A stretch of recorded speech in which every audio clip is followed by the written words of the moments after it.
Good morning. Good morning. What's going on? I'm one half for the man part. I'm Antoine Bethea, man. Got my co-host D Butt. Yes, sir. Mic check, mic check. Sounding good, brother. Sounding good, man. Right. Welcome, everybody. Thursday, April 14th, man. We appreciate y'all checking in. Hopefully your morning's going good. Hopefully your week is going good. We got a lot to talk about today, man. Football, baseball, basketball, Twitter. Elon Musk, man, trying to shake some things up as well.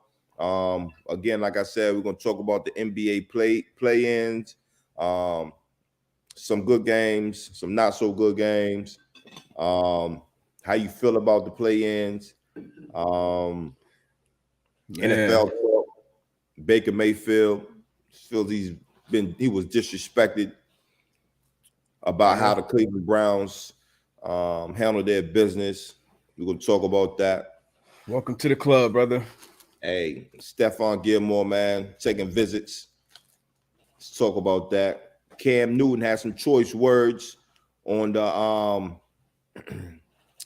$100 million worth of game podcast. We're gonna, talk about that as well. But up for a good show, man. Yeah, man. A lot to talk about. But yeah, well, obviously we're gonna get to it on the other side of the intro. Should be a good show though. Got a lot to talk about. And as always, use the hashtag on the socials. Chime in the comment section. We'll be right back after the intro. Yes, sir.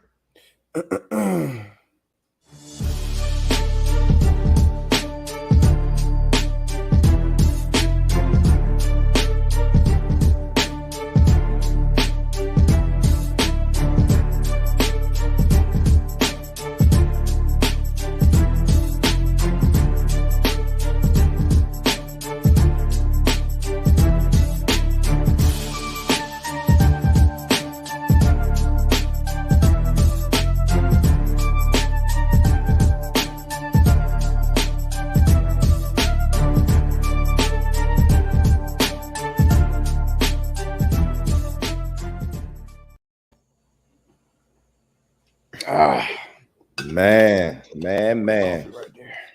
Some good coffee early in the morning. And good coffee right there. Man, jump right into it, man. We're gonna talk about some good ball. Obviously, it's slow news right now, but when we can, we definitely gonna talk about it. Baker Mayfield say he felt disrespected 100%. 100% disrespected from the Browns. 100% disrespected, man. Hold on, we got a little video for y'all. Y'all listen to this. Right now is like I really, truly, honestly have no regrets of my time in Cleveland, of what I tried to give to that place. Right. And true Clevelanders and true Browns fans know that. And that's why I can walk away from the whole situation feeling like I did it. And now, do you feel like the way the office has handled it has been disrespectful to you, given where you came in and where they are now? And I mean, yeah, the respect thing is like it's all going to be like a personal opinion. Yeah, like, and I feel disrespected 100% because I was told one thing and they completed another. That's what I'm in the middle of right now. And you know what? Okay, I got my taste of it because I've had 4 different head coaches in 4 years, a bunch of different coordinators. I've had talk about the highs. They always come back. They always come back. But like, I mean, I had great times my rookie year. Like I didn't start in the beginning. I came in and got to have fun the back half of the year. 2019 sucked. 2020 was great. Made the playoffs. 2021 was miserable. It's like, yeah. I'm just looking for stabilization right now, and like I know what I need to do for me to be the best version of me, and to be able to lead an organization. And like, I'm in a good place right now. Right. To where like, I have no clue where I'm going. Bang! That dog was the star of that whole clip. Right. Cub was over there chilling. So how you feel about the comments, man? I feel, I mean, on one end, I agree with him. Like you said, 4 years, 4 different head coaches. And we always talk about it as far as stability and consistency, right? So I mean, I feel as though a player really can't. I'll rephrase my word. It's tough for a player to be consistent, especially at that position when you do have a lot of moving parts. Just what I mean, at the quarterback position.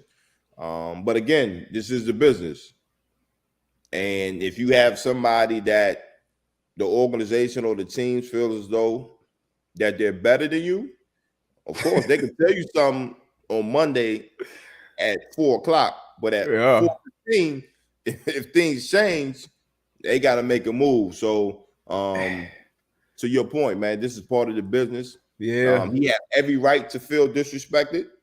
And to his point again, 4 years, 4 different head coaches. That's tough.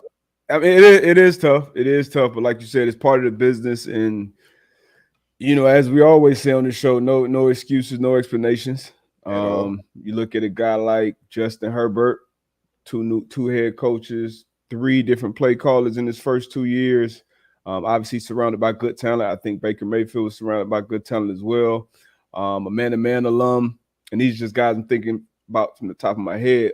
Buda Baker, I think either he mentioned it or you mentioned how his first few years in the league, he had a bunch of different coaches every year, but he still produced year in, year out, and then became the highest paid safety in the league. So I can't not have that same thought process when it comes to the quarterback. And I think Baker's biggest issue, to me at least, was him playing through that injury last year. I think that he just devalued himself. He obviously played shitty. He should have shut it down, which I'm sure he didn't want to, but that was the best decision, I think, for him.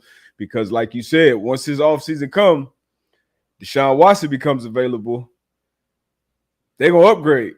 You know what I mean? They're going to tell you one thing, and that happened. When I say welcome to the club, I mean, it's probably 80% of players that play in the NFL, play professional sport, that can probably say those type of things. Hey, they told me one thing, and then they did another, or I should have saw the writing on the wall. I should have did this differently. But that's how he feel. That's his experience. So you got to obviously give some merit to that. So people are saying he should have kept it to himself and not spoke about it publicly.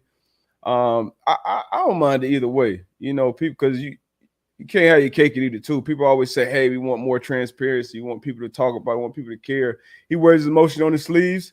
I'm sure some people would agree with him. Some people won't. But hey, he's still guaranteed 18.5 this year. Most people who deal with these type of situations are not in that situation. So I think he'll be all right. I ultimately think he'll start week 1 next year in the NFL for somebody. He said in that clip, he thought it was going to be the Colts, but most likely his next destination will be Seattle. I'll probably say the same thing. But yeah, I mean, overall, I ain't really had no problem with it. I saw a part of it, part of that pod. He said he wanted to go into other people's cubicle and boo them and just see them. Just see them. Nah, I agree with that part. I agree with that part.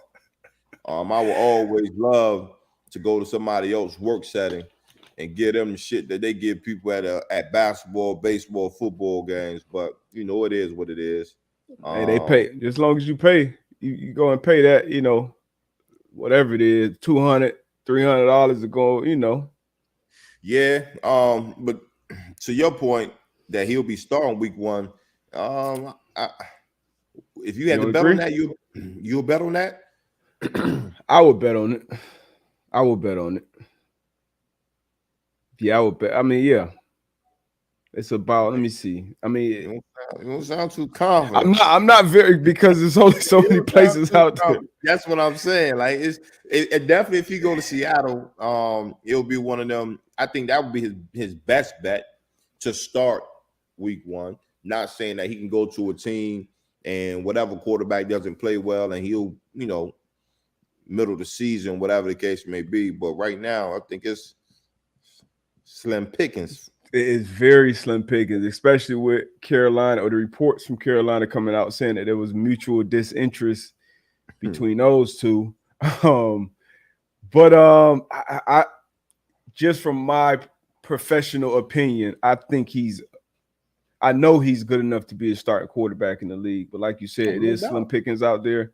But I think he ends up starting somewhere. I just see it playing out that way. I don't know where, I don't know how, but he's gonna start week 1. If I had to place a bet, I would definitely place a bet on Baker Mayfield starting week 1. Don't ask me where, because I don't know. I don't know, but somewhere. But yeah, the whole fan. I don't know, man. I think, and I know how you feel about this. The players, the fans, like that type of relationship. We saw something with Hornets game. Miles Bridges. Yeah, he got ejected. Did you see that? I did. Okay, so he got ejected. He's walking out of the arena. Some fan is heckling him or saying something. He throws a mouthpiece. It actually hit the kid. But like, I don't know, man. I feel like that's what fans are supposed to do. Like fans are supposed to boo. They're supposed to heckle. They're supposed to cheer. Like that's what they're supposed. Obviously, it's a line you can't cross. Right. But come on, man. Like that's part of it. I used to enjoy that shit. Like that was the best part. I enjoyed it too. But like you said, I think some fans, they get carried away. You know what I mean? They get carried away, and I'm cool with the heckling. I'm cool with the booing. I'm cool with all of that. But when you start saying slick stuff out of your mouth just because you know I'm a player, I'm gonna be held accountable for what my action is going to be. Now I don't like that. Like now you hide behind the fact that you're a fan. Like nah. Like I think in some instances, players should be allowed to go in the stands and smack somebody if they come out their mouth sideways. Like I said, it's definitely a line that's drawn. That most people know, but I don't know, man. I don't know. I like it. Hey, I like rowdy fans. I like rowdy fans that push it right to the end because you pay your price of admission. You sitting close enough to where I can hear you. Go ahead. Get your shit off, cuz. Pause. Yeah. Go ahead. Now, like I said, like if you talk about my game, hey, I'm trash. Whatever X, Y, and Z. But when the fans get to start talking about family members and things of that nature, I don't care how much you pay for that ticket. That ticket ain't gonna be as much as just ass whooping that you gonna that I wish I could give you. So I'm with you. Like traveling on the road. You got the home fan, the home crowd talking trash to you. Yeah. Like we used to sit on the bench, turn around, we talk trash back to them. Like you said, that's great banter. That's great back and forth. But I think some of these fans get too comfortable, man. Have a couple drinks, Blue Moon, yaks. Mind you, they paying about $20 for those too. I done been on the other side. I done been in them. I done been in a going to a friend's game or something. Go to them concessions. Drink a hot dog nacho, $77. So I feel like I don't care how much you pay. I don't care how much you pay, man. It's always some respect factor into it. Agreed. But for me, as long as you ain't throwing nothing at me, anything, drinks, whatever. I don't believe you, D-Buck. I don't believe you. If somebody was sent behind you and they was talking about your daughters, your sisters. Now nah. I don't know that person, bro. I don't know you. I don't know you. I'm getting paid. I'm getting paid good money to do this. I got to work. I got Peyton Manning on the other side of Russell Wilson. Some of these guys. I got to go over adjustments with AB on the sideline. I'm not worried about Jake from State Farm in the crowd. Talking about Jake from State Farm. You're not about to come to this game and feel comfortable enough when you gonna. Now you say one of my kid names. You say somebody's exact name or something. That's a little different, but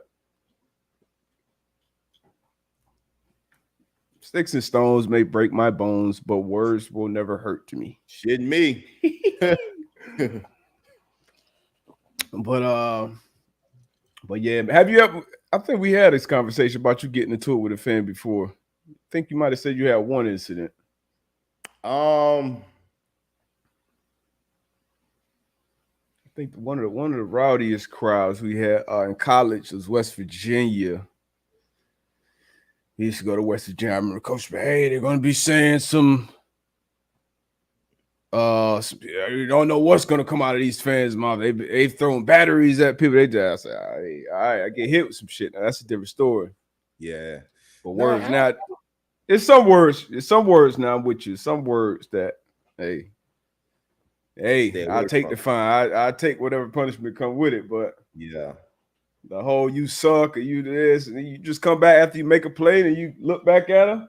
yeah, I don't mind that. Like, yo, AB, you track. Like, I don't mind that. Like I said, it's just it gets to a certain point. These fans get way too comfortable, feeling entitled that they can say they can do whatever they want, just like you said, just because they paid their ticket. Like, nah.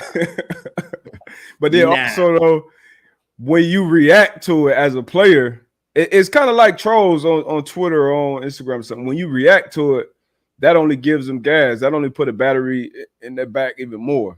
You know what I mean? So I don't know. Depends on the reaction. If it's the right reaction, they gonna chill out.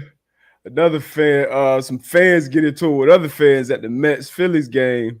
Yeah. One of the Mets fans was in the Philly stadium. One of the Mets fans had a phone in his face, I guess, after he hit a home run or something. Oh boy, grabbed the phone, threw that joint on the field. That shit was hilarious. But yeah, all right. I ain't got no problem with it. AB got a problem with it. Yeah, man. Okay, what y'all pay? Y'all watch him up mouth. Watch your mouth, man. Watch your mouth. Oh man. Man, Derek Carr. Hey.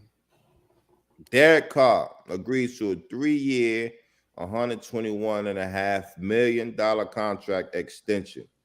I think this is well deserved, man. I think it's well deserved. Obviously, this offseason, man, we've been seeing a lot of players get paid. The Raiders, they've been paying a lot of people this offseason. Chandler, Max, yeah, Devontae. I think it's a good move for them. Yeah, it's a great move for them. And Derek Carr obviously been super loyal. He said it multiple times. He want to retire a Raider. He only wants to play for the Raiders. If it's not the Raiders, he's gonna be playing golf. He's gonna retire, quit if he's traded and all this different stuff. I think he's good. I think the fan base loves him. You always feel like the grass is green on the other side, and I feel like Carr is that quarterback that plays kind of just good enough to keep the fan base rocking with it, but they'll still be peaking like, we could get that guy or this guy. But we talked about it on this show a few episodes ago, talking about the weapons that he's going to have at his disposal this year. He's been a guy that was in the MVP race one season. And now having Waller, hopefully he can stay healthy. Devontae Adams, his college receiver, one of the best receivers in the league. And then Hunter Renfrow, along with other weapons. You said it earlier. You got Josh McDaniels, an offensive guy calling plays. No excuses for him going forward. And the deal looks great on paper, 3 years, 121.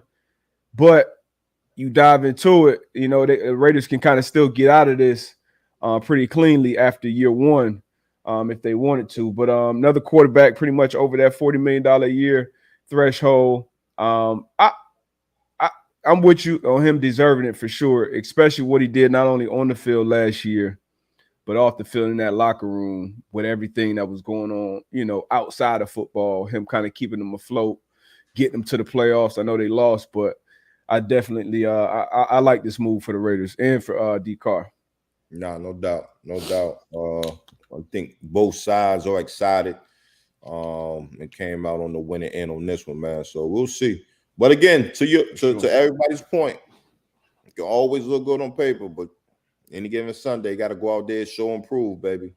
So go out there and do it. Now, I know you've been asked about this a lot. I get asked about this. Do you believe this? Number one, and what's your reaction to this Brady, Sean Payton? I don't know this whole story.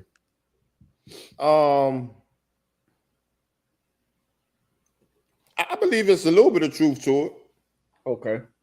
I believe there's a little bit of truth to it. You just think, when Peyton retired, everybody thought he was going to Dallas. There was little rumors. Oh, he gonna go to Dallas. Oh yeah, yeah, for sure. Yeah. Mm-hmm. You know what I'm saying? So, and then obviously with Brady, it came out that Brian Flores was supposed to get on the yacht and meet Brady or whatever. So I mean, it may have some truth too. I think it has a little bit of truth to it. You know what I'm saying? Like, hey, and I thought that would be a good, I mean, I would have loved it. So I where would a deal have gotten done? Who knows? I'm pretty sure the owner was trying to set it up. Yeah, I mean, the owner, Stephen Ross, is also a Michigan man too. So that's the other connection there. Obviously with Brady and him. I don't know. I just haven't seen enough, hard evidence. I haven't seen enough credible people reporting on it. I feel like it's a lot of smoke and mirrors right now. And then the same thing kind of with what's going on with BA in Tampa. Like a lot of people saying, Brady forced that move, made that happen, and go sit in front row of the press conference. So I don't know. Maybe this more details will come out, or maybe when Brady's all done, he'll say, hey, that shit was about to go down. But this will make that Bill Belichick accidental text message even more interesting, though. Hey, if all this stuff not coming out for no reason, but you know what I'm saying. Like I get it definitely could be some smoke somewhere, but there's one little room where there ain't a lot of smoke. It's a little clear. You can kind of you ain't coughing in there, nothing like. So I don't know. I mean, I'm gonna ask around a little bit, see if I can get some more clarity. But if it was going on, if it was a scheme going on, one guy that would definitely know about it is Bill Belichick up there in New England. But that would definitely be interesting because Brady, I think he might announce his retirement the same day Flores filed the lawsuit with the Belichick accidental text message too. But as of right now, it's a conspiracy theory right now. Which smells a little fishy. Conspiracy theories, hey, they batting over 500 in these last couple of years right now. I tell you that much. Yeah, but tell you that much. We're going for our Colts fans in here. I think we talked about it, and I think we both thought that this would be a great move for the Colts if they could get it done. Bringing in Stephon Gilmore, definitely need a corner. Stephon Gilmore took a visit with the Colts. Mm-hmm. Do you hope? Do you wish? Do you think the Colts and Ballard could get this deal done? And do you think it'll be a good move for them? I hope they get it done. We spoke about the need at the cornerback position a couple times on the show when it comes to the Colts. So Gilmore would definitely fill that need. He'll be CB1. I think when he walks in that building, still think he got some juice left. He got some. I would say probably, from me looking outside in, I would say a good 2 years left. And we got the money. We got the money to pay. We've seen players come in their 30s and produce at a high level. You saw Von Miller go and do it last year for the Rams. Harrison Smith still playing at a high level. I think it's a lot of players around the league still playing at high levels well into their 30s, as you know, like you did. But so I would love to move. I would love to move, man. It's a guy that you can lock up on these big time receivers. That's gonna be all over the AFC. Yeah. And feel good with that matchup. And obviously, you still got some other good players around them. I still think we need another splash, even if we make this deal happen. And reportedly, Irsay sent the jet for this free agent visit too. So if you send in a private jet, if you send in a PJ, hey, I mean business. The GM like, hey, I want to get this done. Yeah. You know what I mean? So I hope they get it done. And like I said, even if they do sign Gilly Locke, I think we still need another big time signing in that secondary or hit a home run in the draft to shore up that secondary a little more. This I sound like it. McLeod too. What'd you think about McLeod? The McLeod sign. I think that was a 1-year deal. Ronnie I McLeod. like McLeod, man. I like the way he plays. He's too. always around the ball. Tell he was in Philly, he was a leader in that secondary, get guys lined up. I like his play. To play the ball well. So I think that's a good move for the Colts, bringing in McLeod, UVA guy. Okay, UVA guy. Still some big names out there. Gilly, obviously Honey Badger, Jarvis Landry. He been posting some of his practice highlights. Yeah. On Twitter. If he's healthy again, which he wasn't healthy last year either with Cleveland, I think he's going to be a good signing somewhere as well. So Deebo Samuel is available, according to reports. You know, they're listening over in San Fran, and Deebo said basically, if it ain't 25 and up, we don't want it. As a Colts fan, how would you feel about us making a big trade? Obviously, we don't have any first round picks, but whatever assets we could possibly move to get Deebo in the building and then shell out that, 25 plus a year.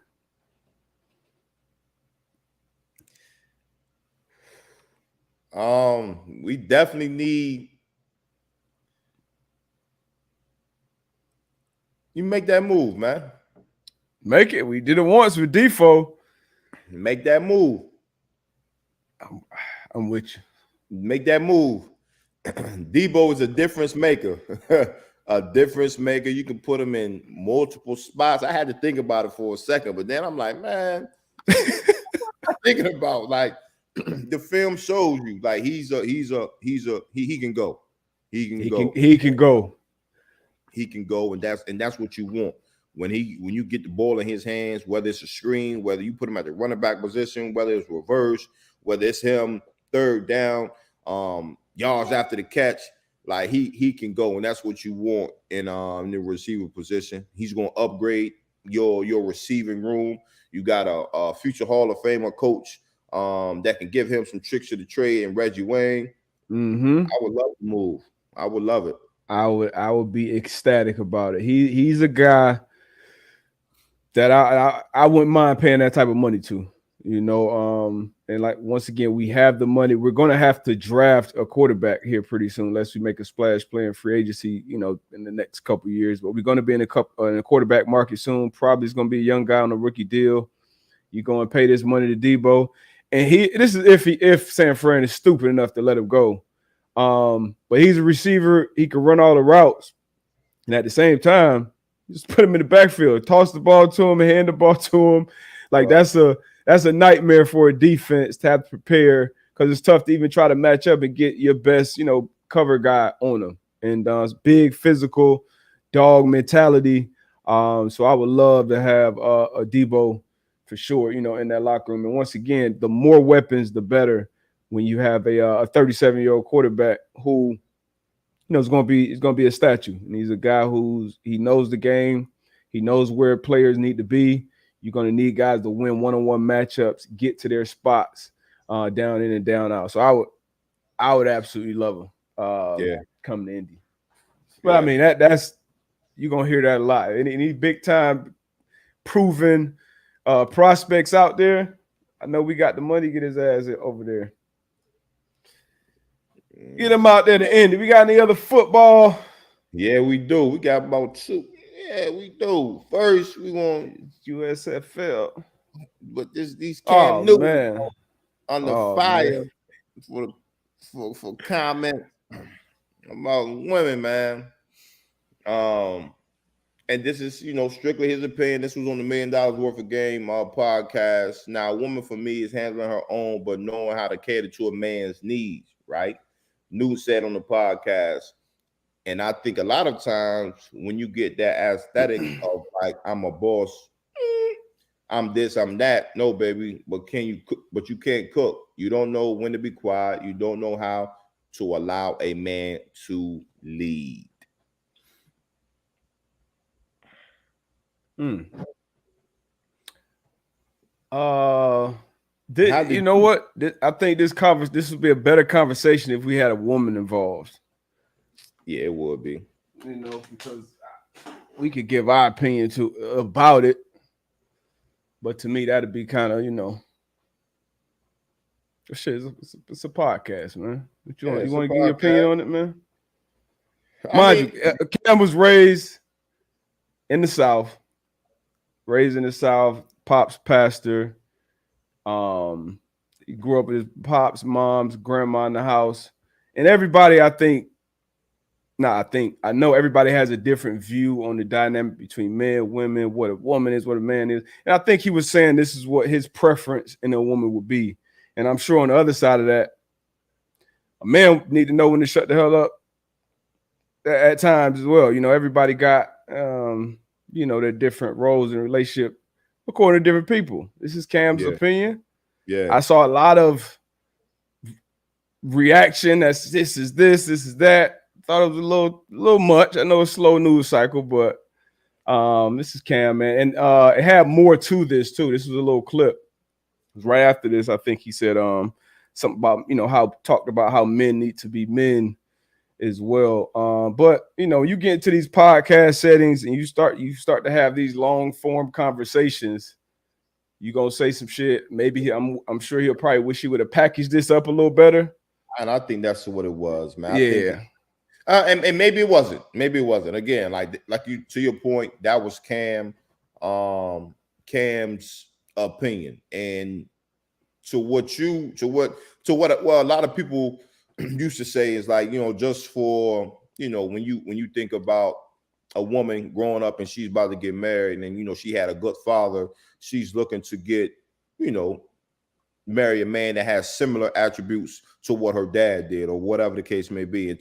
And to Cam, I would say, like you say, that's what he saw. He saw that he had two women in the household he's seen every day that could cook, that allowed his dad to be a man and to lead the household. And that's what he grew up on. So that's what he was accustomed to seeing.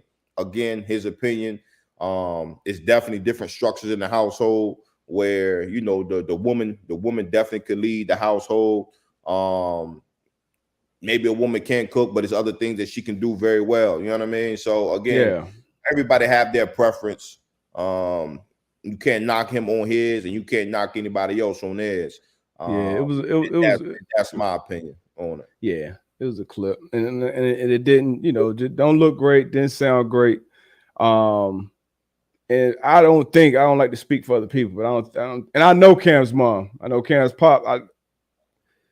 Cam's mom speaks her mind. Like, it ain't like, it ain't like you walking around, hey, shut up, man. Men are talking, shut up. I don't think it's not like that at all. But like I said, I wish we could have this conversation with a woman involved so they could say, hey, this is how he should have said it, or this is dead ass wrong, that's dead ass right, whatever. But a lot of people grew up, especially if you grew up, reading the Bible or in church. A lot of things in that Bible that, but yeah, we'll move on. Whole nother topic right there. You know what I mean? But, we're not gonna act like this the first time we heard people say this. Yeah. Right, wrong, or indifferent. However, I don't know if I've mentioned this on the show before, but I'm a sociologist by trade, so I could go deep into this if you guys want me to, but I'm sure you don't. Jersey reveals for the USFL. We're gonna roll them out, give them some grades. Yeah. Let's start with the Philly Stars and the New Jersey Generals. Stank. We got the Philly Stars. I know they gotta have some more pant options. At least give us two. We gotta have at least some red. Like the red, like with the Philly Stars. If you could have gave me some red pants or something, I would have rather do the red or the white pants. The all red, all white, we would have been clean. And then to all the teams in the USFL, I'm available for consulting when it comes to these jerseys. But like AB said, the pen, you gotta have multiple pants options. And I personally don't think jerseys are that hard to design, but these are the Generals are right. I can rock with the Generals. New Jersey Generals, red, white. I can rock with the Generals. Yeah, you can make that cool. I can make that work. I would like to see the socks broken up a little bit too. we can get, maybe some white in there, but I'm sure Cass will finesse that. We got the Michigan Panthers and the Tampa Bay Bandits. So the Michigan Panthers colors they're interesting. I feel as though you could freak those colors, but these stink too. They do have multiple options with the pants though. I mean, I don't know that those colors are both stink in the pants. I'm not feeling that one at all. The Tampa Bay Bandits. You got to get a new model, whoever modeling these joints, because these stances is weak. These stances is weak. No, zero swag with the stances. Got the trainers on. Oh shit! Oh Lord. Pittsburgh Maulers. The Pittsburgh Maulers and the New Orleans Breakers. Now I'm just immediately cancel. I can't even continue to look at the New Orleans Breakers. They got the model up there standing number 67. That automatically and your jerseys might have been clean too. That automatically takes your swag down 12 points. Come on, man. What is that? You like that stance though with the LeBron celebration? Yeah. It's this don't stink right here. But and then we got the Houston Gamblers and the Birmingham Stallions. Okay, I like the Stallions jerseys too. I can rock with those. Yeah. How you feel about the Gamblers? I like the Gamblers. I like the black and the gray. You know what I'm saying? If I had to choose, I think Houston Gamblers might be the one. The best one? In my opinion. But all right. They for real stank. These might be the same models too. Stank. Yeah, but, all right. So AB go with the Gamblers. I'm gonna go with the New Jersey Generals. I think New Jersey. They might be. You know what? They're my team. That's my team right there. New Jersey Generals. Okay. I got to check the rosters out. Matter of fact, damn, I should have had the coaches. I saw a tweet with some of their head coaches. Is Terrell Buckley a coach? Terrell Buckley is a coach. Wade Phillips is a coach. I think they did a good job. I think it was for. Oh no. Wait. That's XFL. Oh, that is XFL. Yeah, Buckley, Haslett. Yeah, that's XFL. So I'm not sure the USFL. Should have did a little better research, but yeah. But hey, this weekend kicks off USFL. I will be watching. I will be too. So we having a lull right now. No football. People might be going crazy. You can tap in, man. These youngsters out here put some good film out there. Try to get to the next level. Absolutely. Go out there and ball out, man. I'm sure they had some good coaches, some good, just learning the ins and outs of how, practices go and preparation, all those different things, man. But I love young guys, or older guys getting the opportunity to display their talents, man. We need a real – it's crazy to me that it's so hard to sustain another league. I mean, I don't think anything will come and knock off the NFL, but if you had something that kicked off in March, like a legit spring league, it seems like we should be able. There's enough talent out there, football talent up there. I would think. I would think so too, but I would think it's just being able to, as far as business wise, being able to keep your head above water. Yeah, I think that's the biggest thing. As far as travel, lodging, competitive pay as far as workers. You know what I mean? Like, I think that would be the biggest thing. But if you could get them sponsors to tag on, I think we definitely could have some in that spring season. But I would just think it's just the business structure of getting it right, and so it could have some longevity. Yeah, I hope we can get. That's something I hope we can get right. I think the pandemic might have messed up. Was that the XFL that it basically had it had to shut it down? They was having some good games. I honestly lose track of the different names of this league, but we need some. I remember NFL Europe when I was coming up. Yeah, had some of my guys who played over there, but we definitely need another league To have these guys, have an opportunity to go out there and play and almost be like I don't want to say a junior league, but somewhere that the NFL can definitely pluck some more talent from. Guys definitely deserve the opportunity. There got to be somebody who can make the business work. The Rock, Dwayne Johnson, come on, baby. With that XFL. Shout out to Nakiba, always holding us down. I think these are the coaches for the USFL. Yes. Okay, so we got Skip Holtz, Todd Haley, Kirby Wilson, Larry Fedora, Kevin Sumlin, Bart Andrews, Mike Riley, and Jeff Fisher.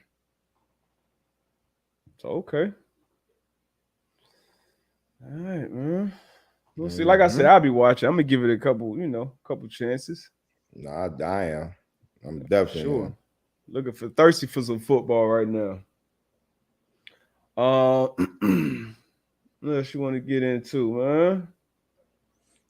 Man, let's we're gonna get off topic. We're not gonna get off topic of sports real quick. We kind of touched on it. I don't know if it was last episode or the episode before, but Elon Musk offering to buy Twitter. We're not gonna stay on this long, guys, but we just want to touch on it. He just kind of been talking about Twitter. Obviously, we know he was I think it was last week became the largest stakeholder of Twitter. Mm-hmm. And he has some of these quotes out here. It needs to be transformed as a private company. He doesn't have the confidence in the management. Can drive. He don't believe they can drive the necessary change in public. He's not playing it back and forth. That's big money talk right there. Mm-hmm. You can see here the chairman of the board. Well, no, that was Elon Musk.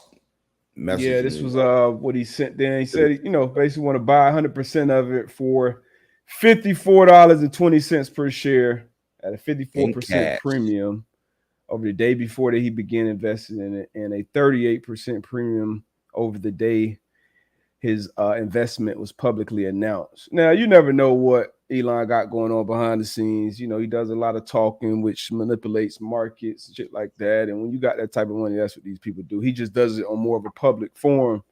Yeah. Now, that's a big number. And I got an alert earlier that said it's going to be an all hands on deck meeting with Twitter this afternoon at 5:00. So when you get an offer like this, yeah, you got to talk about it. You got to talk about it. You got to get to the table and talk about it. So it'll be interesting. It'll be interesting. But if you were Twitter and these numbers come across your phone, your laptop, come across your desk, what are you doing? This is the baby you built. Now, the dude that built it, Jack. Well, no, Jack got out of there. He got out of there, yeah. Yeah, he got out of there. I want to say within the last 12 months for sure. Maybe last year with Jack Dorsey left. Hey, we look at the number, we look at projections. The people thought Twitter was dying, but I might let it. I might let this thing go and move on. Oops. Yeah. We on to the next thing. Yeah, hey, especially do you think Elon before all of this, he was saying he was talking about making his own social media platform. And now, like I said, you never know what he got going on behind the scenes. But yeah, we gonna have a conversation about it. I'm gonna talk to some people about projections and numbers and where we at with this and that. But once they ask them votes, yay! 54 Billy. Yay! Time to make another baby. Out of there. But yeah. What else we got? Let's fly through some other stuff. Obviously, we talked about football, which is good. Good football talking. Hard to get in April before the draft. But I had some good football talk. Matter of fact, you got an important speaking engagement later on this afternoon. Today, man, three to five. The business of football, man. Presented by the NFLPA Social Justice Task Force. Myself and Eddie George, man, we'll be on. This is live, virtual. We're just gonna give our insight on my insight on going to a HBCU, playing at a HBCU, and then going to the league, and just have my whole perspective on the landscape of where HBCUs are at this moment. And then Eddie George, obviously, playing at Ohio State, playing in the league for a number of years, and then going back to a HBCU to coach versus Tennessee the PWI. State. Tennessee State. He's going to touch on that, touch on just a lot of things that, it's a lot of former players that are head coaches, not just him, not just Prime. So, he's going to touch on that as well. But then, we just going to give our insight on not only about, on the field, but then off the field, the different departments that helps make the Sunday product what it is, for the students that's interested in getting into the business of the NFL, we will give our pointers, our insight, and it'll be a great talk. Big business. It's dope that y'all doing that too, man. Need more diversity in the back end of what's going on in the ecosystem of the NFL. All right, what else we got? We'll fly through some baseballs. If you follow baseball at all, even if you don't, Clayton Kershaw, one of my favorite pictures. He was pulled last night after 7 perfect innings, not a no-hitter, but perfect innings. So on his way to a perfect game, which is got Jet Passing here. If it's a no-hitter, whatever, this is his tweet, Jeff Passing. If it's a no-hitter, whatever, yank him. Clayton Kershaw has thrown one. But there have been more than 220,000 games in MLB history. There have only been 23 perfect games. Everything, especially a pitch count of 80, is lining up to at least let Kershaw try. You cannot pull him there. Now, since 1901, 2 pitchers have been pulled from a game after throwing 7+ perfect innings. Rich Hill on September 10th, 2016, and Clayton Kershaw yesterday. Now, what those guys have in common is they had the same pitching coach. Now, Kershaw has been dealing with some injuries, and they got him on a pitch count. I'm guessing an 80 pitch count, but you throw 80 pitches through 7 innings. I don't know how you feel about this, but I'm letting him go chase history. What say you? You got manager AB. Yeah, gotta let him chase history, man. Like you said, what he said, only 22, 23 in history. History. Yeah, man, you gotta let that man go chase history, man. Yeah, I don't know the what's that the history or how that goes as far as in the baseball world, but I would think that you let him go and get that. Yeah. That Dave Roberts, the pitch coach, Tom House, some other people said it was the right call. If you're looking long term, I think it's a no-brainer. It's the right call for the long game for the team and the success. You're trying to win a championship. Individually, the accolade would be unbelievable. So it's definitely a balance there, but I'm letting him chase it. So again, I'm no expert when it comes to the diamond. So it's early in the season, as you said. Mm-hmm.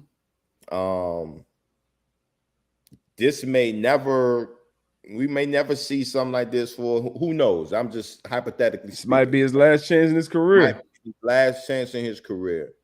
It's early in the season. If he does go over his pitch count, does this throw the rest of the season off? Like, I mean, if let's say you let him chase it and it's something, let's say he gives up a hit in the 9th or something, or let's say he does get the perfect game, but that leads to him missing starts, or you get to a playoff series and he's not in there because of he may not be dependent on that one game. But if you look back to the big picture, I mean, it's a long time away, but it's an older guy that has dealt with some, some injuries. So I get why I get it.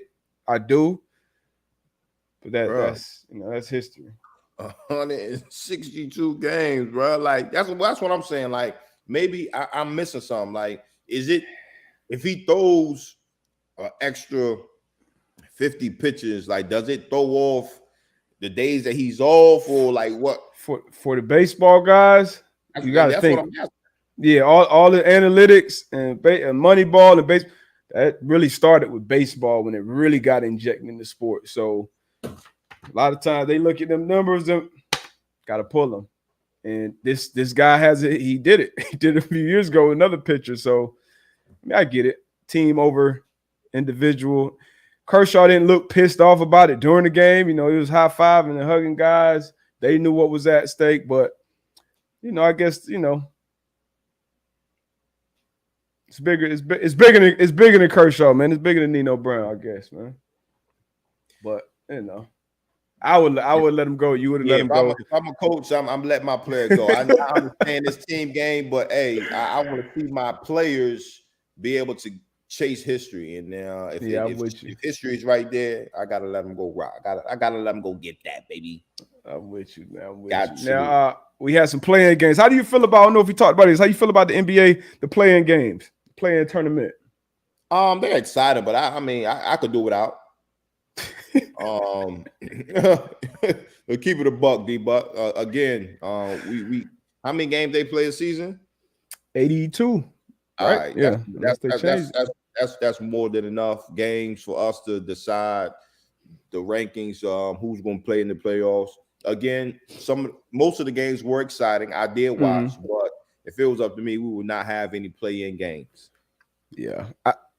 As a fan, I stopped watching as much regular season basketball. I watched more this year because they let them play more. Wouldn't call all them ticky-tack bullshit fouls. But it does make the end of the season more exciting when you're playing for those playing spots or you're playing to stay in a certain spot. It makes those games more exciting. I think they should shorten the regular season. Honestly, I don't have a problem with the playing games, though. You let them play in, and it kind of starts the playoffs a week early, which is obviously by far the best time of the year to watch NBA basketball. So we got some good games. The Charlotte Hornets wasted everybody's time. They got the doors blown off by the Hawks. Pelicans had a good win. The Timberwolves, they beat the Clippers the other night, and they celebrated like it was they won the finals. How did you feel about that? I didn't have a problem with it. You excited? You cared? But they went a little bit overboard. Hey, look, we don't know what they've been through in that. We don't know what they've been through in that locker room throughout the year. Patrick Beverly, history with the Clippers, his former team. He made some huge plays down the stretch. And again, we talking about sports. It's an emotional game. And they probably didn't think I ain't gonna say that. They got a good mob. They got they got a pretty decent roster. So maybe they did think that they would make it to the playoffs. So maybe they did go overboard, but shoot, them boys, they excited. All they hard work all year, and they was able to make it to the playoffs. So I'm with it. I respect it. It was funny though. It was hilarious to watch, especially with the TNT crew. They put the they put the "We are the champions." They put that music over the joint. They had Cat kissing his girl, hugging kissing his girl after stanking it up on the court. Yeah, Pat Bev on the scores table. But I want to say, like Big Cat, there was I think they said there was some else with that as far as off the court and her being there supporting him. I think. Okay. Yeah, I think it was something more than that. But then he did stink it up on the court. But yeah, on the court, it was bad ball. But young boy Anthony Edwards showed up. Problem. I'm excited. Problem. I'm excited, man. Hey, I do want to say this. So Ramadan Kyrie. Your Brooklyn Nets. Talk about it. Who did they play? And who they play? Cavs. They played the Cavs. They locked in at 7, so they'll be matched up with the Celtics in the first round. It's gonna be tough now. Watching them play against the Cavs. It's Cavs gonna a be good mob. tough. Cavs a good mob. I know. And they were missing one of their key players. Cavs a good mob, man. Darius Yeah. Garland, one of the best young point guards in the league. But I think that Celtics one of the best defensive teams in the league. Got a very good coach. Obviously, 2 A1 players with Tatum and Brown. But Marcus you know Smart. my money. Hey, we're gonna see. We're gonna Marcus see, man. Smart, Defensive Player of the Year candidate. My money. I got Brooklyn in 6. Brooklyn in 6. We're gonna see, man. Ramadan Kyrie ain't no joke, boy. Ooh, oh yeah. They 1-2 punch is real. Ben Simmons might be coming back. Man, Ben Simmons is happy where he's at right now. His fit was clean though. They was talking trash. They was kind of clowning. That joke was hard. No, I like it, but that's why I say Ben Simmons is happy where he's at right now. Being able to get dressed, fly, sitting on the bench, being able to see KD and Kyrie rock. That's just my opinion. Ben Simmons gonna get it there. He gonna get in that ball, contribute big time. Robert Williams, the big man for the Celtics, is out, and that's gonna be big for them. Not having that rim protection, not having them on the glass. Drummond played well as well, especially on the boards, running the floor. So yeah, I got the Nets. I got the Nets winning this for me. I can't, I'm not betting against Kyrie and KD in the 7-game series. Okay. Nets in 6. We're gonna come on here and we're gonna be disappointed. We shall see. But shit, man. That's it, man. Make sure kill it this afternoon, man. I know you will. Man, 3 to 5 once again. Go out there do my thing, man.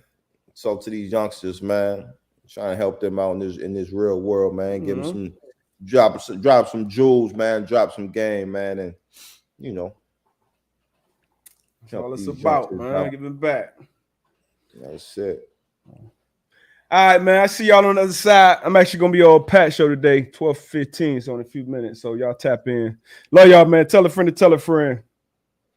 We'll see y'all Monday. Monday, right? Yeah, Monday. Enjoy your weekend. Happy Easter to everyone who's celebrating. It's Good Friday tomorrow, too. I'll make sure y'all do something tomorrow. Good. Be good to yourself. Be good to people.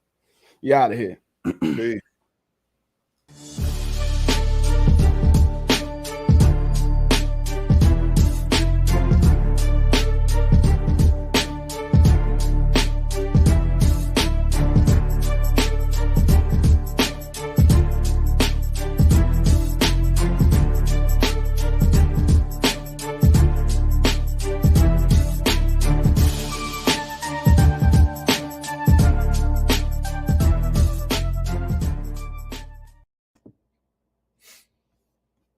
We out.